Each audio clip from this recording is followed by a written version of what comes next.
যারা রোজা রাখেন তাদের জন্য তিরমিজি শরীফের 2525 নম্বর হাদিসটা দেখবেন। আমার আল্লাহর নবী বলছেন, 3 ব্যক্তির দোয়া আমার আল্লাহ ফিরিয়ে দেয় না। এর মধ্যে অন্যতম একজন ব্যক্তির নাম হলো রোজাদার। যারা সারাদিন উপবাস রইল তাদের দোয়া আমার আল্লাহ ফিরিয়ে দেয় না। জোরে বলেন সুবহানাল্লাহ।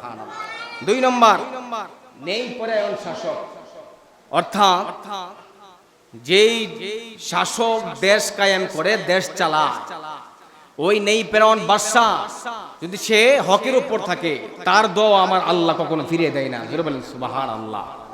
3 নম্বর, মাজলুমের দোয়া, যার উপর অত্যাচার করা হয়েছে, যার উপর অত্যাচার করা হয়েছে, যার উপর মারধর করা হয়েছে, কিন্তু সে গরিব, সে আপনাকে কিছু বলতে পারে না, আপনি শক্তিধর, আপনি অনেক টাকার মালিক, বংশের পাওয়ার বেশি, কিন্তু তাকে আপনি মারধর করছেন, কিন্তু সে পৃথিবীর কারো কাছে বিচার পায় নাই। আমার আল্লাহর নবী বলেন, ওই মাজলুম যদি আল্লাহর কাছে দোয়া করে, আল্লাহ এই লোকটা তোকে মারধর করেছে, পৃথিবীর কেউ এই বিচারের কথা না শুনুক, আমার আল্লাহ সঙ্গে সঙ্গে তার দোয়া কবুল করে নেবে। জোরে বলেন সুবহানাল্লাহ। তাইলে প্রথম নম্বর রোজাদারের দোয়া আমার আল্লাহর নবী বলেছেন।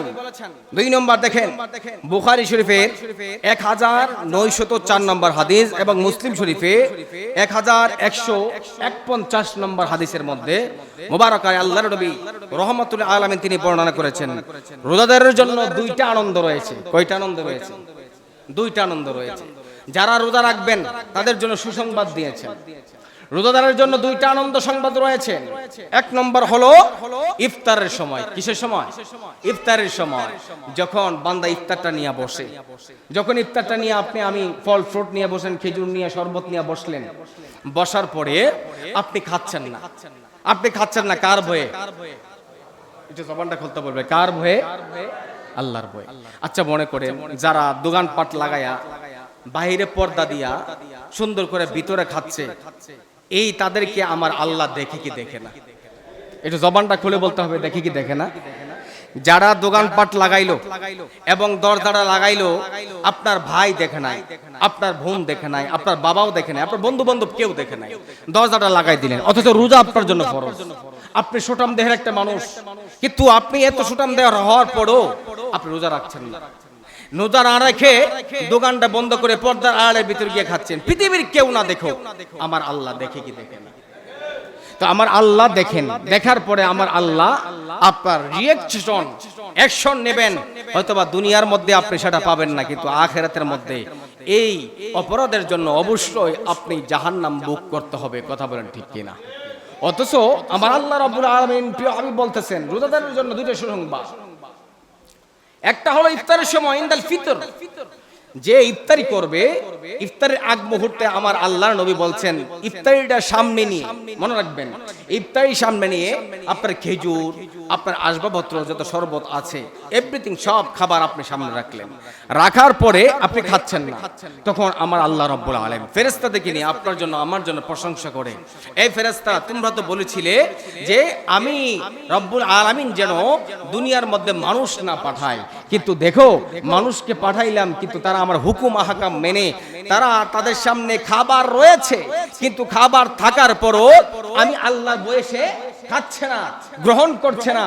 এই ফেরেশতারা সাক্ষী থাকো, আমি তাদের রোজার ফজিলত নিজ হাত দ্বারা দেব। জোরে বলেন সুবহানাল্লাহ। এবং আল্লাহর নবী বলেছেন যে এই রোজাদার যখন রোজাটা সামনে নিয়ে, ইফতারটা সামনে নিয়ে বসে, বসার পরে সঙ্গে সঙ্গে যদি কোনো বান্দা ওই সময় রোজাটা সামনে নিয়ে, যদি কোনো বান্দা ওই সময় আল্লাহর কাছে দোয়া করে, আল্লাহ যেই কোনো মনের বাসনা আপনি আল্লাহর কাছে চাইবেন, দোয়া করবেন, আমার আল্লাহ সঙ্গে সঙ্গে ওই সময়টার জন্য দোয়া কবুল করে নেবেন। জোরে বলেন সুবহানাল্লাহ।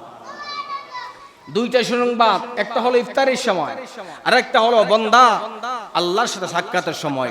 আমার আল্লাহ কই, সব আমল তুমি করছো, নামাজ, তাসবিহ, তালিল, এভরিথিং, জিকির আজকার তুমি করছো, কিন্তু আমি আল্লাহ তোমাকে নিজ হাতে তোমার ফজিলত দেব এমন কথা ওয়াদা করি নাই। তবে হ্যাঁ, আমি আল্লাহ ওয়াদা করেছি, যারা রোজা রাখলা, পানাহার থেকে মুক্ত রইলা, তোমরা সব পৃথিবীর যাবতীয় হারাম কাজ থেকে বর্জন করে আমি আল্লাহর জন্য, তুমি আমার জন্য তুমি উপবাস রইলা, আমার আল্লাহ রাব্বুল আলামিন, আমার আল্লাহ রাব্বুল আলামিন রিপ্তে বলতেছেন ইফতারদের জন্য, তাদের জন্য সুসংবাদ দিয়ে বুখারী শরীফের 1904 নম্বর হাদিস এবং মুসলিম শরীফের মধ্যে 1101 150 নম্বর হাদিসের মধ্যে আল্লাহর নবী বলছেন আমার আল্লাহ রাব্বুল আলামিন দুইটা সুসংবাদের মধ্যে একটা রাখছেন যে হাসরের ময়দানে অন্য কোনো কিছুর ফজিলত, জিকিরের ফজিলত, নামাজের ফজিলত, সব কিছুর ফজিলত আমার আল্লাহ কুদরতে হাত দ্বারা দেবেন না, সরাসরি দেবেন না, কিন্তু আমার আল্লাহ ওয়াদা করছেন যে আমার আল্লাহ রোজাদারের রোজার ফজিলত আমার আল্লাহ নিজ হাতে আমাদের